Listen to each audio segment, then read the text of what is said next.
मलाई मेरो देशको बारेमा भन्नुपर्ने थियो। मैले त यो देशको उत्पत्तिदेखि वीर पुर्खाहरूको बलिदानी अनि विश्वमा नेपालको शानको बारेमा दामी बोले। मलाई पनि सजिलै टपिक परेको थियो, तर सबैभन्दा सजिलो टपिक प्रजितालाई परेको थियो। के परेको थियो तिमीलाई? उसलाई चाहिँ अभिभावकको माया गरेको थियो। अभिभावक अर्थात् आफ्ना बाबा आमाले आफूलाई गरेको माया, स्याहार अनि आफूलाई बढाउन पढाउन हुर्काउन उहाँहरूले गरेको मेहनतको बारे भने त भइहाल्छ। तर तिमीले त एक शब्द पनि बोल्नु।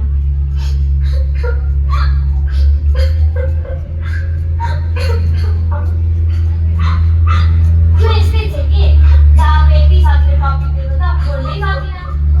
त्यति राम्रा आमा बुवा छन्, आखिर बुबा आमाको मायाको बारेमा त बोल्नु छ नि, जब त्यति पनि बोल्नै सकिनँ। यति भन्दा पनि बिग्रिहाल्थे। त्यही त जाउँ हामी उसको घर आइहालौँ, किन बस्नु? तर प्रजिता दिदी रिदिमा गल्ती तिम्रो पनि छ। तिमी अहिले जाऊ, म प्रजितालाई फकाउँछु।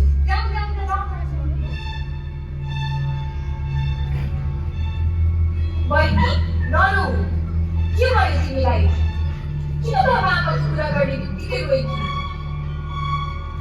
मैले भनिसकेँ, तिमीसँग 1 बस्दिन, 2 बस्दिन, 3 बस्दिन।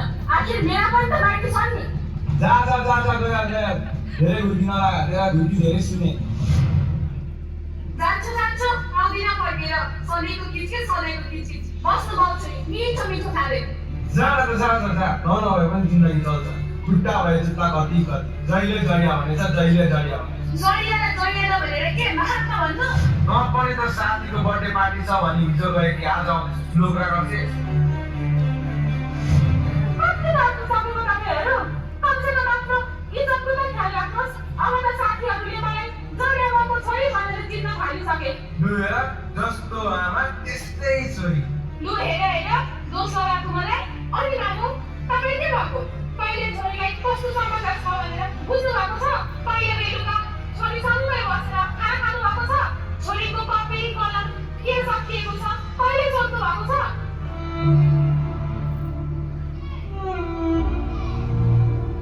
बाबाआमालाई सोधेर गर्नुपर्ने कति गिर्याकार्य हुन्छ, कहिले सहयोग हुँदैन। हुँदा बढेकी छोरीको कति शारीरिक समस्याहरू हुन्छ, कहिले सोध्नु भएको छ?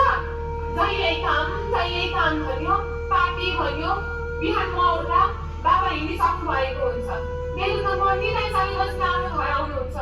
मेरो लागि कहिले समय निकाल्नु भएको छ?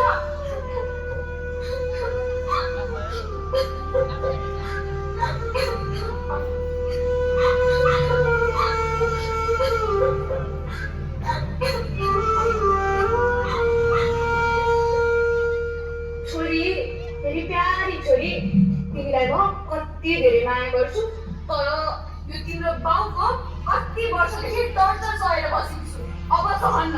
जहाँसुक पाउँछस् त्यही जा। तिमीले नभने पनि जाँदैछु। जोसँग मन मिल्दैन उसँग जिन्दगी बिताउनुपर्छ भन्ने पनि त छैन। म गएँ। बाबु एक 2 दिन माइत बस्थे अनि कुरो गरिदिन्थे। जा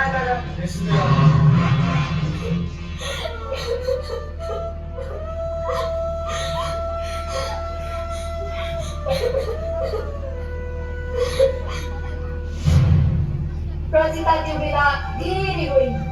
सानैदेखि बुबा आमाको झैझगडा सुन्दै हुर्किएकोले पनि होला अब कुनै कठोर निर्णय लिनुपर्छ भन्ने सोच्न थालिसकेकी थिए। त्यो बेलुका रुँदै ओछ्यानमा लडेकी प्रजितालाई खाना खाऊ है छोरी भनेर उठाउन पनि कोही आएन। उनी रातभर रोइन्। भोलि बिहानको कुरा हो। आज त प्रजितालाई सुरुमै सरी भन्छु। हिजो सायद मैले उनको चित्त दुखाएँ। मैले पनि उनलाई बुझ्नु पर्ने थियो। प्रजिता बाहिर आऊ त, म तिम्रो घर आइपुगेँ। आज सबै साथीहरूलाई छोडेर छिट्टै आएको छु तिमीसँग माफी माग्न। प्रजिता अङ्कल, प्रजिता रेडी भइन्?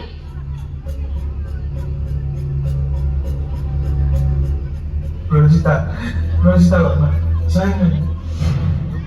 बेलुका अलि ढिलो घर आए। ऊ ऊ आफ्नो खुट्टामा सुतिरहेको देखेको थिएँ। बिहान हेर्दा त्यहाँ यो देखेर छाडेको रहेछ।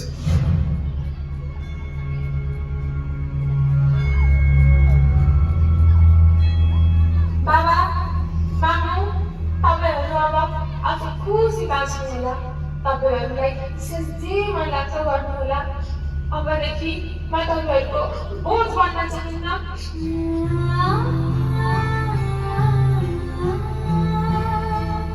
अबदेखि तपाईँहरूले छोरीले के खाइन, पढिन, उसको रोग बिराम केही कुरा सोच्नु पर्ने छैन। बिदा मामु, बिदा बाबा।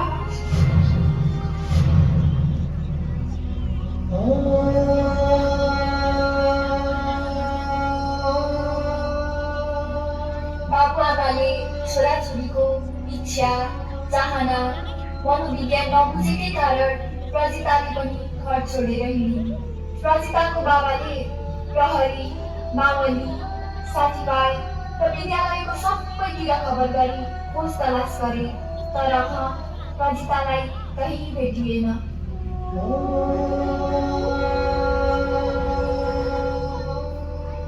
छोरीको वियोगमा डुबेका प्रजिताको बाबाको त्यही दिनदेखि भात पानी सबै बन्द भयो। उनी पूर्ण रूपमा विक्षिप्त भइसकेका थिए। दिनहरू बित्दै गए, तर मेरो मानसपटलमा अझै पनि प्रजिताको याद मेटिसकेको थिएन। उनलाई मैले खोजी नै रहेँ।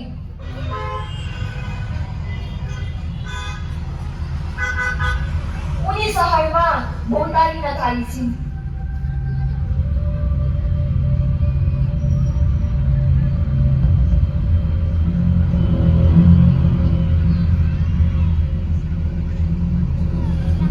एक बेलुकाको कुरा हो, उनलाई बेसरी भोक लागिरहेको थियो, रिगटा लागिरहेको थियो।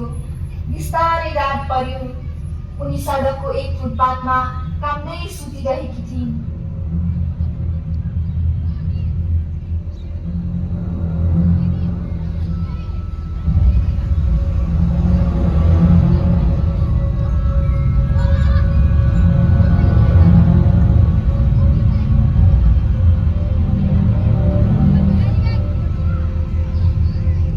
मलाई त यार त्यो मान्छेले कस्तो गाली गर्यो।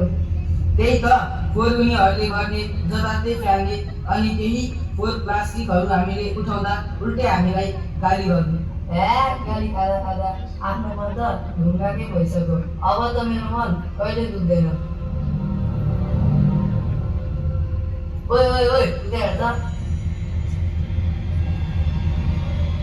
पक एकैचोटि नजाऊ, कामिरहेको छ, सायद जाडोले होला। ओइ यहाँले त सिरप दे न, उडाइदेऊ। को तपाईँहरू? मैले नडराऊ, सायद तिमीलाई जाडो लागिरह होला, ओढेर सुत। म काले काले छ त्यही भएर काले भन्छ।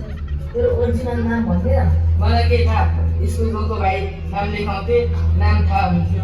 मेरो चाहिँ प्रितम। बाबाआमाले सानोमा धेरै प्रेम गर्नुहुन्थ्यो अरे, त्यही भएर प्रितम नाम राख्नु भएछ। तर के गर्नु, पछि आमा अर्कैसँग बिहे गरी जानुभयो, बाबाले पनि अर्कै ल्याए। अनि म चाहिँ फुटपाथमा लाउ परोटे खाऊ। तिम्रो पनि हाम्रो जस्तो बाबामा छैनन् हो?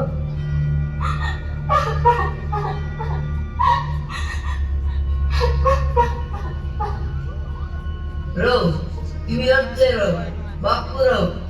जब तिमी रुँदा रुँदा तिम्रो आँखाको आँसु सिकिन्छ नि, तब तिमी पनि हामी जस्तै हुन्छौ। हामी पनि कति रह्यौँ, तर रुएर केही हुँदैन।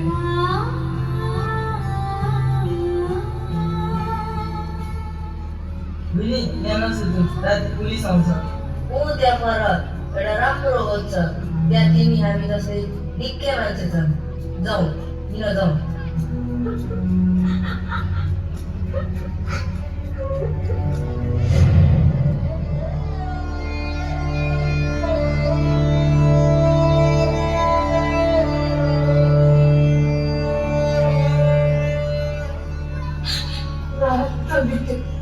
तर केटीको नाक काटेर फुल जस्तै छोरीलाई छाडेर घरबार त्यागेर हिँडे। जसै विश्वास गरेर मैले सब चिज त्यागेँ, आफ्नो इज्जतलाई परवाह गरिनँ। आज उसैले धोका दियो। अब मेरो जाने ठाउँ कहाँ छ? म कहाँ जाऊँ? म कुन मुखले घर फर्क्छु? कति दिनदेखि यो पेटमा अन्न परेको छैन, घाम बढेको बढेछ, औषधिको त कुरै छैन। पानी माग्न गयो भने पनि बौलाइ भनेर खेद्छन्। म कहाँ जाऊँ? कसलाई अनुहार देखाउँ? म अनुहार देखाउन लायक छैन।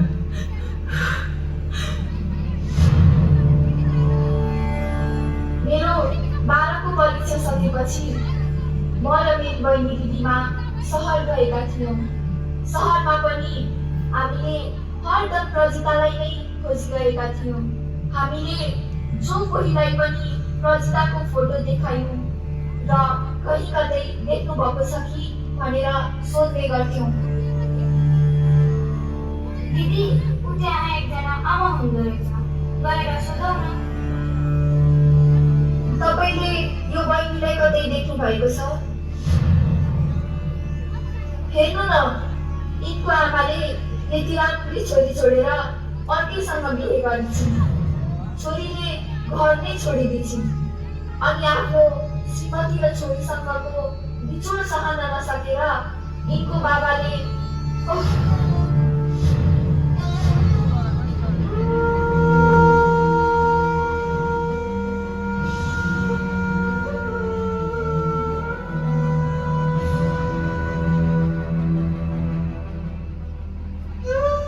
बहिनी आएदेखि त हामीलाई आमा आए जस्तै लाग्छ। नराम्रो काम नगर्नु भन्छन्, सफा बस्नु भन्छन्। आफूलाई त आमाको माया कस्तो हुन्छ थाहै छैन। ओइ, उ त्यहाँ हेर त, एउटा बेसहारा आमा। उसँग केही खानेकुरा छ भने दे न त। बहिनीले बोकेको थिए। बहिनी उता हेर त, सायद बोकाले खरा परेको खोलिन्। सडकमा हामी जस्तै बालबालिका मात्रै होलान् भनेको त होइन रहेछ है।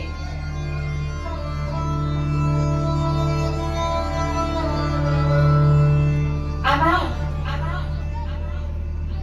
सायद तपाईँलाई भोक लागेको होला, लिनुहोस् यो स्याउ लिनुहोस्।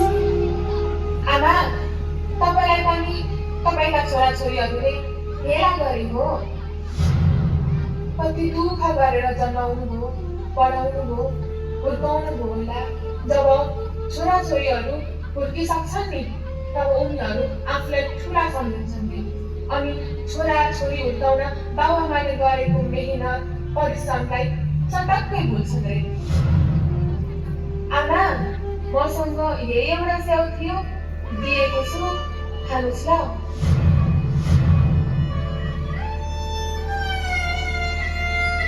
तपाईँले त लिनै मान्नु भएन, यही राखिदिएको छु, आफ्नै छोरीले दिएको सम्झेर खानुहोस् ल। जाउँ सबैजना। कस्तो माया लाग्यो, म त मेरो मामुलाई सधैँ आफूसँगै राख्थेँ। आमा बाबाको मुखबाट मेरो कारण कहिले आँसु जान नपरोस् सोच्थेँ। तर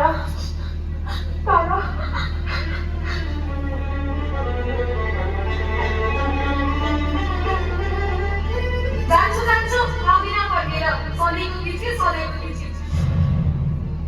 कहिले छोरीलाई कस्तो समस्या छ भनेर बुझ्नु भएको छ? कहिले बेलुका छोरीसँगै बसेर खाना खानु भएको छ? छोरीको कति कलम के सकिएको छ कहिले सोच्नु भएको छ? बाबुआमालाई सोधेर गर्नुपर्ने कति जिम्मेवारी हुन्छ, कहिले सहयोग हुँदैन। हुँदा बढेकी छोरीको कति शारीरिक समस्याहरू हुन्छ, कहिले सोच्नु भएको छ?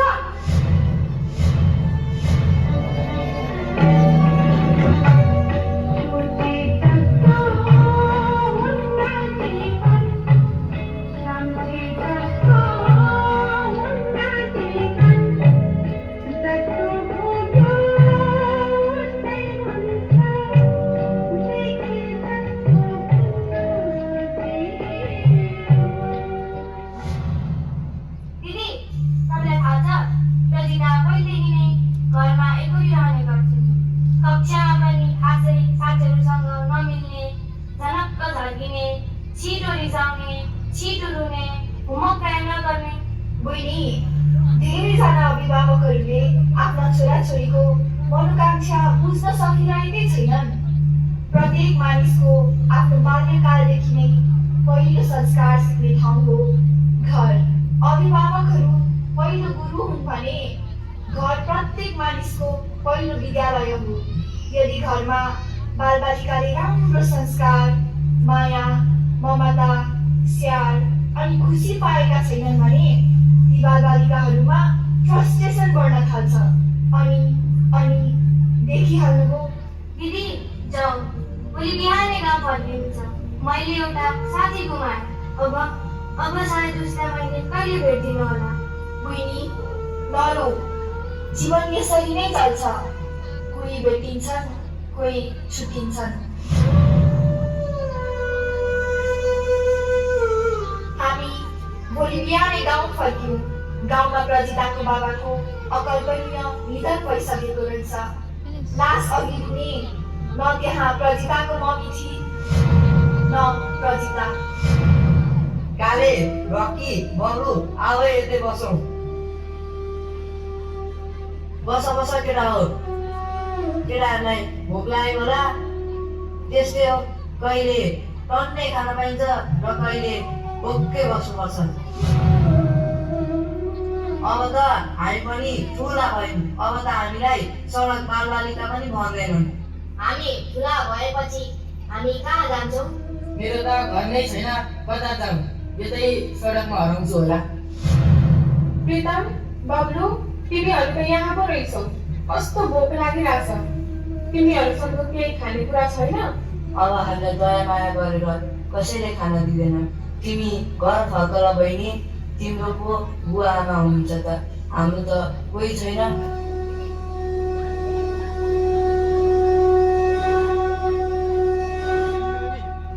आज पनि कुन चाहिँ मरेछ?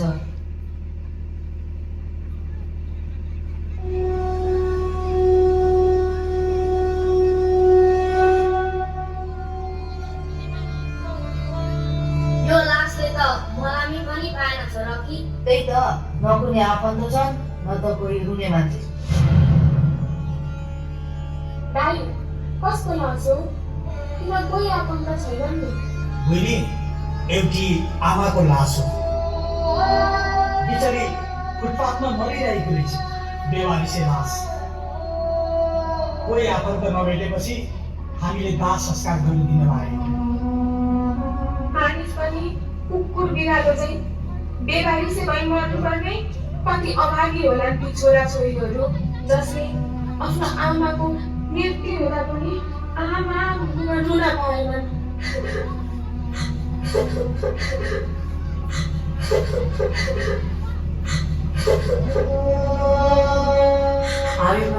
हामी पनि यसरी नै मर्नेछौँ एक दिन, बेवारिसे भएर।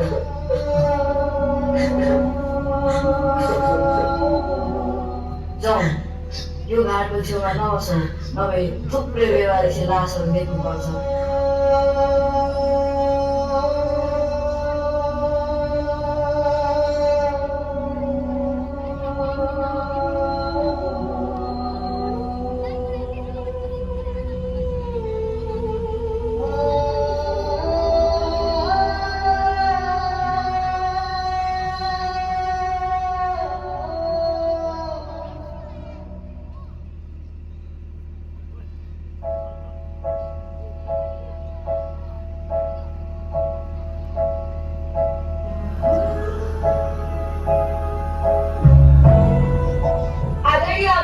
महोदय, नमस्कार।